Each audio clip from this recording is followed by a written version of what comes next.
1 month out from the NFL Draft. What's the state of downtown Detroit? We'll talk about what it takes to maintain a bustling business core and a new effort to raise millions for the children of Metro Detroit. Today is Sunday, March 24th, 2024, and this is Flashpoint. Good morning to you, and thanks so much for joining me for Flashpoint. I'm Christy McDonald. Devin Skillian is enjoying the weekend off. All right, we find ourselves this first weekend of spring, a little cold, watching some college hoops, and counting down to the next big event here in the city, the NFL Draft. But with the draft comes conversations about downtown growth, incubating smaller businesses, and retaining talent here in the region. You can't have those conversations about investment without major players like Rocket Company's chairman Dan Gilbert. Dan had a candid Q&A this week at the Michigan Chronicle's Pancakes and Politics event. You will hear from him. And then our roundtable will talk some Detroit business coming up. And then a big investment in kids across Detroit and the entire region. I head out to Corktown for a conversation with Lisa Ford and Andrew Stein about the new Michigan Central Station Children's Endowment campaign. And then the picture of the week along the Detroit River. Flashpoint starts right now.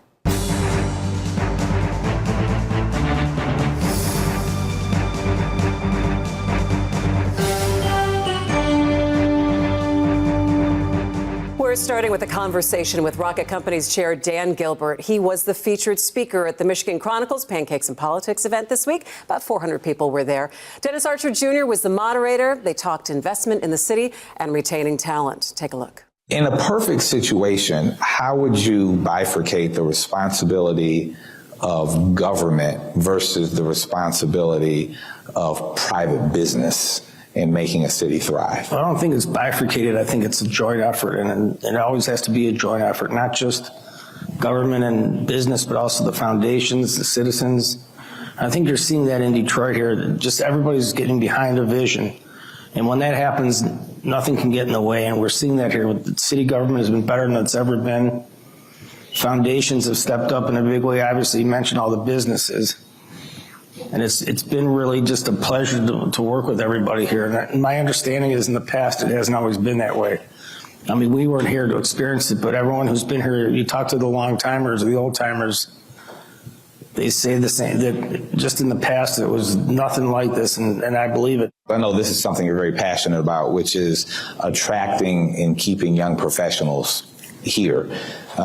You started DVP here, really jump-starting a startup ecosystem, have funded dozens and dozens of companies that have had various levels of success. Regarding the startup ecosystem, what else needs to happen here for that to really flourish? I think you touched on it. I think the number one issue of not only Detroit but Michigan is keeping their young people here. I mean, all of them are going to not all of them, but most of these graduates are going to New York, Chicago, LA. When I hear about it, I cringe. You know, these parents run around the city and the suburbs, and they're all bragging about their kids going to New York, doing this, doing that, doing this, doing that. We need to keep them here in Detroit. First of all, the investment that the state makes in Michigan State, Wayne State is billions of dollars a year. So we're investing our tax money in these universities to train these students who are going to other states, and those states are getting the benefit of their human capital, which is crazy. Not to mention, they're our kids. They're not somebody else's kids. They're our kids. And most people want to keep them at home, I think. Most of them, anyway. And so, you know, once we keep them at home, then we can go out and recruit others from other states, but we'll see. I'm thinking about taking an ad in the New York Times called the Detroit Amnesty Program, where, and I'm serious, where all these kids, we'll figure out how to give them a year of free rent, a job, a car, whatever else we need to do to recruit them. There's so many of them there, it's crazy. And then those are the people that are going to create the jobs and run the economy. So that's my number one, probably on my list, my number one mission right now. Yeah, that's a program to talk about. All right, so after hearing all of that, let's bring in our roundtable. Dennis Archer Jr., the CEO of 1642 Ventures, part of that conversation with Dan this week. It's good to see you, Dennis. Absolutely. David Dorita, founder and principal of the Roxbury Group, a real estate development, of course, investment firm in the city. It's good to see you. Welcome to Flashpoint. Thank you. Love to be here. Of course, and CEO of the Detroit Regional Chamber, Sandy Brua, over on the end there. Sandy, it's good to see you as well. Good to be back. Anytime we talk about the city of Detroit, and it's great to be able to kick off with some of the things that Dan was talking about this week. And Dennis, I'm going to start with you, just kind of backing up and having Dan coming out and talking a little bit. He talked also about his health and how he's doing, and it's good to see him. He did. I think that a lot of people don't have an opportunity to be one-on-one or in a close surrounding with him, although he has been getting out more often. And Dan has really been very special to this evolution of the city of Detroit. And it's good to hear that they're still committed. I think the one question that he answered that was not in the public is Reverend Anthony came up and said, I had a question. I didn't get a chance to ask it. And Dan said, what was the question? He said, are you still optimistic? And that was the question. And Dan said, yes. So to me, that was very telling, because with him and his largesse, to still be optimistic about the investments he's making and his commitment to the city, it allows smaller entrepreneurs like David and I to also remain optimistic and continue to put our dollars in investing in throughout the city of Detroit. Yeah, so when you jump off of that and the optimism of where we are and sitting in the city of Detroit, knowing the draft is coming in just a month, which is a huge opportunity, not only for people to look at where the city is at, but then the underlying things of come, stay, and invest. David, let me talk to you about, I mean, you can't understate enough of the boon this could be also for, I mean, you've got the David Whitney opening up in just a few weeks as well, and for development as well. Absolutely, and actually I was thinking about this beforehand, that the corollary or the starting point for this discussion was many, many years ago in the Super Bowl of 2006. And you think about the city we were just beginning to bring back then and compare it to now. The boost that activity gave us, not just the event itself, but the organizing behavior that it created. I was on the Super Bowl host committee at the time, and we had a task force whose objective was to make sure that there were no boarded up buildings on Woodward Avenue between Campus Martius and Grand Circus Park. And it was no small feat back then. By comparison, we launched into an era where we now have the kind of opportunity to have events like this all the time. And they really can advance the city's development effort, not just be a fun weekend.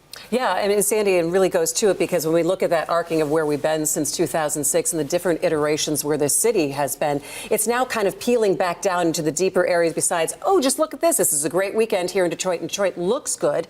It's now what the fundamentals are to continue to grow the region and then allow people and say, hey, we want you to come here and stay here. Exactly. And when you look at downtown Detroit, there is lots of reason to be optimistic. And we have some advantages over some other cities. Some of the other cities where their office workers just kind of disappeared. And let's face it, a lot of our office workers disappeared. I mean, some offices are back 3 days a week, and that's about it. And maybe that's just even being wishful thinking. But the level of activity downtown, thanks to the great work of our friends at the Downtown Detroit Partnership, led by Eric Larson, is off the charts. We are actually having more of those kinds of visitors to downtown than we did prior to the pandemic. And the one thing that I've been struck by in my 13 years here in Michigan and in Detroit is the passion people have for the events. I mean, the draft is going to be, yes, that's going to be a big thing, right? But think about, the fireworks, the Christmas tree lighting, the parade, the marathon. I mean, people come downtown for events, and that is the future of downtowns. David and I were talking about Richard, Florida, and he, will say that the future of downtowns isn't just work. It's going to be much more multi-purpose, and we have an edge. Can I comment on that, Yeah, Christy? And absolutely. I'd be interested in what David would say to that. Events are very important. But for those of us that have consumer-facing businesses, whether it's the Buell Bar, Central Kitchen and Bar, or people that have retail, having people downtown working is very important. And we have not reached the level that we were, not even close, to 2019. And from a revenue perspective, we are all dealing with that. And we certainly welcome these boons are amazing. The draft is going to be amazing for our hospitality venues. But I do think that we need to figure out how to have more people, Sandy, downtown working on a day-to-day basis. Yeah, it's interesting because Dan actually brought that up and said that, his workers, most of them, he wants them all back in the office. Most of them, some of them still have like a 3-day in, 2-day out, but he wants everyone back downtown because there is something different there in with that foot traffic and the density, really. No question, but Dennis is absolutely correct. And really the point about Richard Florida, who's said this for years, is that companies follow people, not the other way around. And I still marvel at the fact that we have roughly 40% of our workforce back down here, and the activity level on a given Tuesday, Wednesday, Thursday night is head and shoulders over where it was a decade ago. And so you don't want either or. You need both. Right. And we will get back to both. But right now, I think what Detroit's secret sauce is that there are so many people living downtown. And so that makes downtown an event every day. And so absolutely, we need to get those office workers back. But interestingly, I was looking at the numbers for the Buell Bar the other day, and they are on track with 2019. So somehow or another, we're making it happen down here. So if we get those workers back, there's no central business district, and certainly in the Midwest, that would compare. Certainly the Detroit Regional Chamber of Members would love for me to wave a magic wand and bring workers back. But our friends at Gallup, we have a great relationship with Gallup. They says basically, whatever your back to office situation is today is what you're going to have tomorrow. We're not going to see an awful lot of change. Yes, we can change them around the edges. Yes, we should continue to try. But once people have a benefit, hard to take it back. Yeah, let me ask you, Sandy, too, when we're talking about also some of the small businesses, and Dennis, I'm going to bounce it back over to you, investment. Are we putting some of the dollars in the right places for some of these small businesses to be able to grow either in the downtown footprint or beyond when we're talking about going beyond just an NFL draft weekend? So, first of all, one of the best pieces of news that we have for Detroit and Michigan is business applications and new business starts are at an all-time high here. And that happened after the pandemic. And that is hugely good news. The city does a great job and the DEGC does a great job. We need a more statewide umbrella strategy to lure entrepreneurs in. Dan was talking about, basically a chicken in every pot, a car in every driveway, free rent. We need something like that to ensure we're attracting especially high-flying entrepreneurs to the state. Dennis, in terms of investment for smaller businesses, what are some small business owners talking to you about in terms of that capital and maybe saying like, hey, pick me, I've got this idea, I want to be able to go, is the money there? To Sandy's point, I think that, if you look at the DEGC, the DDA, the mayor's office, under his leadership, there are a number of programs that have developed for small entrepreneurs to seek funding. I think that banks are now becoming much more comfortable with lending to smaller entrepreneurs who are doing maybe not hospitality. It's still people are questioning hospitality, but people that are doing commercial and residential redevelopment are finding it easier to get funding. And I also think that the confidence that's been instilled because of what has happened downtown is now working its way out into the neighborhoods, and the city and county have made investments in infrastructure in many of the surrounding neighborhoods that makes it easier for entrepreneurs to go into those neighborhoods with their ideas and invest. Yeah, Sandy, I want to get back to your high flyers and keeping them back in town. But David, let me jump to you really quick and talk about when we look at the development that's out there right now and some of the building, and we talk about workforce and keeping people here, having the workforce to be able to train. What have you found so far? Well, we still have more of a supply problem than a demand problem in Detroit. So I agree. First of all, I do agree with Dennis at the point about capital. I think the city should focus on being a hospitable place to develop, and that has been the focus under the mayor's administration. But in terms of supply and demand, what we need to do is make it easier for those projects to happen quickly, and let the capital markets solve for supply, if you will, in terms of finance. We have tools. It shouldn't be so much about gap closure any longer, though we still need gap closure on projects, but it really does need to be about clearing the decks so that when a project comes up, we move much more quickly from concept to groundbreaking. We still have a problem with that in Detroit. All right, we got a minute left here, Sandy. I'm going to bounce back to you on talent and what are some of the numbers that we're seeing here, and what do we have to work on? So, first of all, the young people of America have not yet designated me their official spokesman. I cannot wait until they do those. I know. I'm sure it's coming any minute now. But here's some numbers. First, Michigan retains dead average of the national average of our college graduates, but there are some problems with that. One, we're not producing enough college graduates in the state of Michigan. Right now, only 53% of our population either have a 2-year, 4-year, or skilled certificate degree. The jobs of tomorrow, we need 70% of them. And the last thing is that we are losing a disproportionate share of our high flyers, those with STEM degrees, those with advanced degrees, especially those coming out of MSU and U of M.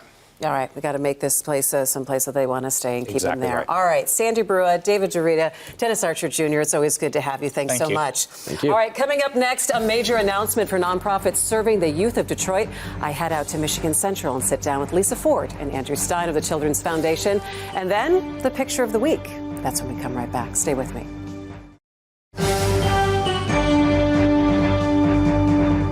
Welcome back. It's Flashpoint on the road this week. We're at New Lab at Michigan Central, just across the street from the train station here in Corktown. Of course, the amazing renovation that Ford Motor Company has undertaken. The grand opening is going to be in June. We're going to be here for that for sure. But we are talking about a big announcement this week that is going to impact so many young people across our entire region. And it is the Michigan Central Station Children's Endowment Campaign. It's going to be supporting 10 nonprofits, and it's also a partnership with the Children's Foundation. So joining me now is Lisa Ford. You're chairing this campaign. Yes. And also Andrew Stein from the Children's Foundation. It's great to see both of you. Thank you. I mean, and sitting in this place right now, the sunshine coming in, this has really been such an amazing project. Oh, yeah. It's started a while ago and it continues. This new lab at Michigan Central is the innovative hub right now. All right. Yeah. So let's go ahead and start about, this endowment and the project. Where did this come from, Lisa? The conversation surrounding the necessity of it. Right. Well, I have to say it happened pretty quickly. We decided that we wanted to make even more of an impact with the opening of the train station across the way. And what better impact than with children? So endowment became the obvious tool that we wanted to embellish and bring back to life in the sense of it's not used that often in youth-facing organizations. So the combination of the opening, children, endowment, off we were running. And Andrew here is the professional, so he understands what all the details are. Yeah, you find that partnership. And Andrew, when you talk about the endowment and the kind of money that you can start infusing into these nonprofits for that base for, in perpetuity is really important. That's right. And, we were approached about this project late last year. Big credit to Lisa and Bill and a steering committee that's been helping us. Lisa came to us and said, we want to do something that's innovative and impactful and lasting, just like that train station. And we're thinking about endowment.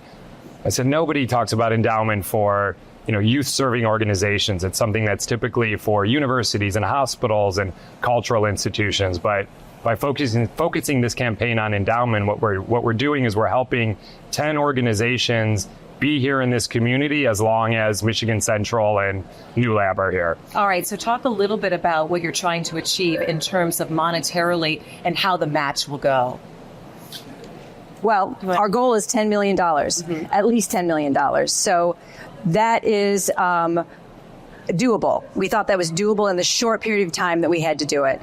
It also allows us to choose 10 charities and divide it 10 ways. So the scheme is, Andrew, go ahead. Sure. So we're going to run a process after the station opens on June 6th.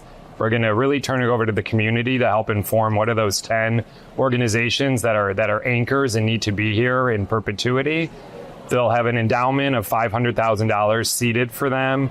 And then at the Children's Foundation, we're going to work with them over the next 2 years and really coach them on how to leverage the fact that they've got this asset now, raise money into the endowment that'll be matched dollar for dollar. And the goal is for each organization over the next 2 years to have a $1.5 million endowment, which will start to produce for them annually about $70,000 in unrestricted, use it as you see fit to fulfill your mission revenue. Yeah, that's a game changer for these organizations. And Lisa, it really makes me think about relationships, because once you start and you say, well, we've invested this much, and then you start talking to others and saying, well, if there's already this much invested in, I can match it here. It's all about having those conversations. That's exactly right. And they're going to learn all about that right here in Michigan Central, because part of the training and the coaching they'll get will be able to mingle with those that are also raising money for their startups, all the creativity that's going on here and the innovation. It follows that they will have a cohort that can drop in here and learn about what others are doing. So we hope that ripple effect will continue just past these 10 organizations. Look, you've already been working on this for months, but then when the news kind of came out this week, what's the reaction been that some of the calls you've been getting? Oh, everybody is like, wow, that's really cool. And people thought, how are you doing that? And I said, well, I'm not doing it. This is a group effort. We have a wonderful steering committee of about 15 people. We realized we needed even more people to help us. So we have a cabinet of about 40 to 50 people, and everybody is opening doors, raising money their way, and encouraging and extremely enthusiastic support. Yeah, when you talk about so many people being involved in this, and Andrew, when you think about community input, which is what Michigan Central has been all about in terms of development and the rehab of it, and talking to the community and what they want to see here. We're looking for 10 nonprofit organizations. How do you choose? What's the timeline like? So that's the work happening right now. We've engaged a lot of the foundations that have supported this effort, are helping us finalize the eligibility criteria and the application and all of that. We'll run that process through the summer after the station opens. But I've heard a lot from my peers that lead youth-serving organizations in the community, excitement for anyone who leads a youth-serving organization, is looking at this and is wondering, is this for me? Am I eligible? That'll all be made clear over the next few months. But our hope is that, we get a broad interest from organizations and are able to make this something that can benefit organizations that are larger, but also some of our smaller organizations that really do need the type of support to be here for the long term. Yeah, and Lisa, we talked so much about innovation. I mean, where we are right now, New Lab, and help for businesses and entrepreneurs, but to be able to give back to the children of the area, across the area, for years and years to come, it's just huge. Children are our future. I mean, that is the bottom line here. And to invest in children and have an impact now and as it goes on, endowments don't end. It feels really good. I'm sure it does. All right, well, we can't wait to see what's next. Lisa Ford, thanks so much for joining us. Andrew, many thanks. From the Thank you. Foundation. Yeah. Good to see both of you. We will celebrate the grand opening in just a couple of months. Absolutely. That'll be good. All right. And we'll be right back. Stay with me.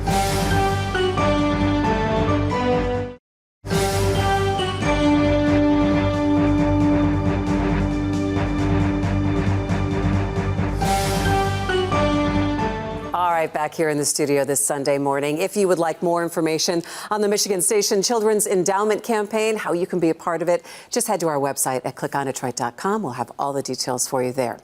And finally this morning, I could not resist sharing what I think is the picture of the week. Take a look. Thanks to the Windsor-Detroit Bridge Authority for this one. It is the Gordie Howe International Bridge, oh so close to connecting. So it's estimated that decks will officially meet each other sometime in May. We know the bridge opening is delayed until 2025, but it is amazing to watch this feat of engineering over the Detroit River. Pretty cool. That is going to do it for me. Thanks so much for joining us here on Flashpoint. Devin will be back in the big chair next week. And for all of us at Local 4, I'm Christy McDonald. Have a great rest of your weekend.